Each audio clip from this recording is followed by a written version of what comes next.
Good evening. December 11th may go down as the day of the biggest robbery in our country's history, and it happened right here in New York. In 1978, one of the biggest robberies in American history unfolded inside John F. Kennedy International Airport. The crime would later be known as the infamous Lufthansa Heist. But behind that perfect crime was a man most people barely noticed. His name was Angelo Sepe, and his real story is far darker than what Goodfellas ever showed. Most people know Frankie Carbone from the movie Goodfellas. In the film, he doesn't seem like a big deal. He feels like just another guy in the crew. Sometimes he even comes off a little awkward, almost like comic relief in the middle of all the chaos. But the real man behind that character was nothing like that.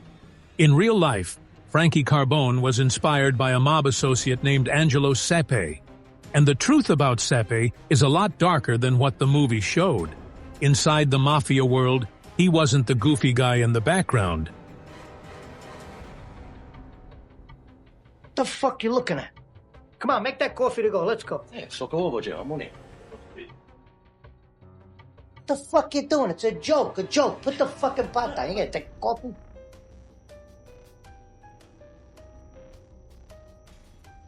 He was a trusted killer. Sepe ran with the crew of James Burke, also known as Jimmy the Gent. Burke didn't surround himself with weak people. The men in his circle had one job: handle problems, no questions asked. And when things turned violent, Sepe was often the one sent to deal with it. That's the part movies don't always show.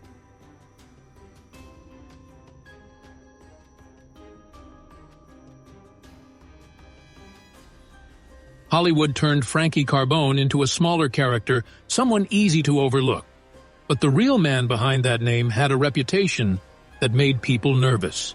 Long before investigators were trying to untangle the mystery of that robbery, Angelo Sepe had already spent years moving through New York's criminal world. He grew up in Ozone Park, Queens, a neighborhood where mob crews, street hustlers, and small-time thieves were never very far away.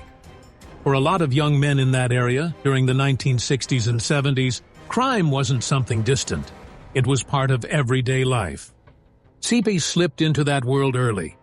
Police records would later show a long list of arrests connected to robberies, hijackings, and other street crimes. Nothing flashy at first, just the kind of work that slowly builds a reputation in the criminal underground. Yet, there was also a strange contradiction in his personality. Friends and neighbors would later say that despite the violent life he was drifting into, Sepe often took care of stray animals, feeding them and nursing injured ones back to health. A small, almost gentle habit, sitting beside a life that was becoming anything but gentle. That quiet contradiction in Angelo Sepe's life didn't last very long. Because once he stepped deeper into the criminal world of Queens, he ended up around men who didn't just commit crimes. They built entire careers out of them. One of those men was James Burke. Burke was already a legend in New York's underworld, and his reputation was just as powerful. Hijackings, robberies, cargo theft, Burke had done it all. More importantly, he knew how to build a crew. And his crews were built with a simple rule: loyalty first, violence when necessary.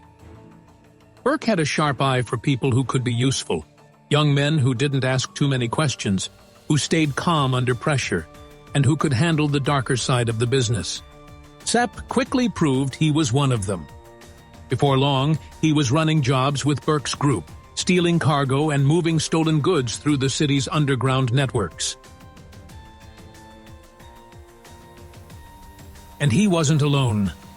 Another rising figure in the crew was Sepe's closest friend, Tommy DeSimone. The two were nearly inseparable. They worked together, planned jobs together, and spent long nights around the same mob hangouts. Inside Burke's circle, this was more than just friendship. It was training. Every robbery and every violent job was shaping them into something else. The kind of men Burke relied on when things needed to be handled quickly and quietly. And soon, that reputation would place them right in the middle of a crime that would make headlines across the entire country. It became known as the Lufthansa Heist, one of the most famous robberies in American history. But the story didn't begin with guns or masks. It began with information.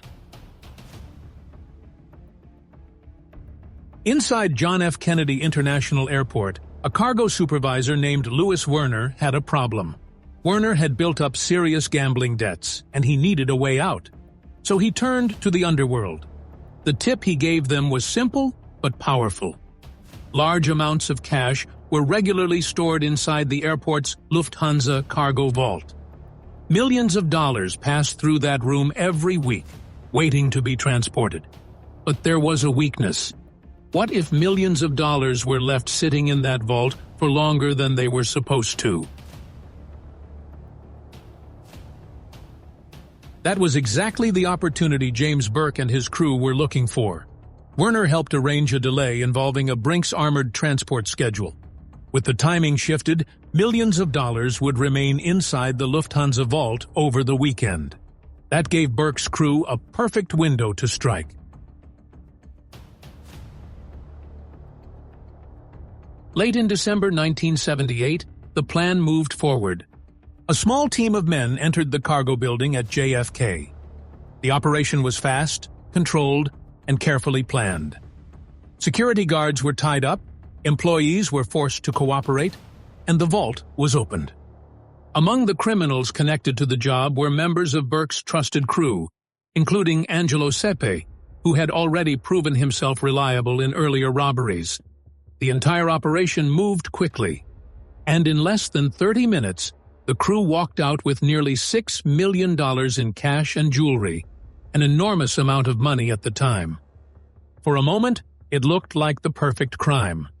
But perfect crimes come with a danger. Within days, the robbery that looked flawless on paper would begin to unravel in ways none of them expected. The first problem came from a man named Parnell Stacks Edwards, a small-time associate connected to the crew.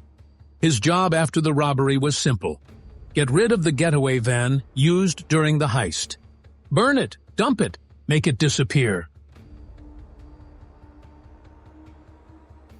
But Stacks never did. The van was later found parked on a quiet street. Inside, investigators discovered fingerprints and other evidence that tied the vehicle directly to people involved in the robbery. For detectives, it was the first real crack in the case. And for James Burke, it was a nightmare. Burke had spent years building his reputation as a careful planner. Now the largest robbery of his career was suddenly at risk because of one careless mistake. And when Burke felt threatened, he didn't take chances. Soon, people connected to the robbery began disappearing. Associates, helpers, even friends, anyone who knew too much was suddenly in danger. The atmosphere around Burke's crew grew tense and paranoid as the weeks passed. One name that kept appearing during this violent cleanup was Angelo Sepe. Sepe had already proven himself loyal, and now that loyalty meant doing whatever the crew needed. When problems appeared, they had to be handled quickly and permanently. But there was another problem no one inside the crew seemed ready to face. Danger does not always come from the police. Sometimes it comes from inside the crew itself. Years passed after the Lufthansa heist, and many of the men connected to it were either dead, in prison, or trying to stay quiet. On the surface, it looked like Angelo Sepe had managed to survive the storm. He kept a low profile, he didn't flash money, and he stayed useful inside the criminal circles he had always moved through. For a while, that was enough. But the Mafia world runs on rules, some spoken, others understood, without anyone needing to say them out loud. And one rule stood above almost everything else. Never rob someone who is paying protection. Protection payments were the backbone of organized crime. Business owners, bookies, and even drug dealers paid money to stay safe. Once someone was under that protection, touching them meant challenging the authority of the entire organization. and that kind of challenge never went unanswered. So what happens when someone inside that world decides to break that rule? At some point in the early 1980s, Sepe made a decision that would quietly place a target on his back. He robbed a drug dealer who, unknown to him or simply ignored by him, was paying protection to members of the Lucchese crime family. In the Mafia, betrayal doesn't always look dramatic. Sometimes it's just one mistake. But inside that world, even a single mistake can turn a trusted enforcer into a problem that needs to be removed. One of the men closest to Angelo Sepe was his longtime partner Tommy DeSimone. DeSimone had made a deadly mistake years earlier. During a robbery, he killed a man who was connected to powerful members of the Mafia.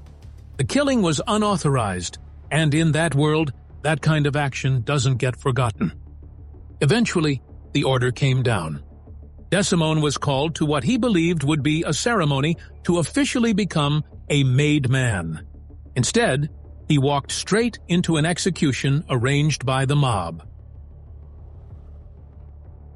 It was a brutal reminder of how that life really worked. If someone as feared as DeSimone could be eliminated by his own allies, what did that say about the safety of anyone else in that circle? Sepe managed to avoid that same fate. He kept working small criminal jobs and tried to stay out of the spotlight after the chaos that followed the Lufthansa Heist. But the mistake he made years later, robbing someone protected by the Lucchese crime family, quietly sealed his fate. In 1984, at the age of 42, Sepe was inside the basement of his Brooklyn home with his girlfriend when gunmen arrived. Shots rang out. When it was over, the man who had survived robberies, gang wars, and one of the biggest heists in American history was lying dead in his own house. It was just another silent execution inside a world that rarely forgives. The murder of Angelo Sepe was never officially solved. Yet, within the underworld, the message was clear. The Mafia had enforced its rule, and one more name connected to the Lufthansa heist had disappeared into history. So, do you think the Lufthansa heist was really the perfect crime? And was Sepe's fate inevitable once he entered that life? Let us know your thoughts in the comments. And don't forget to like, subscribe, and share the video.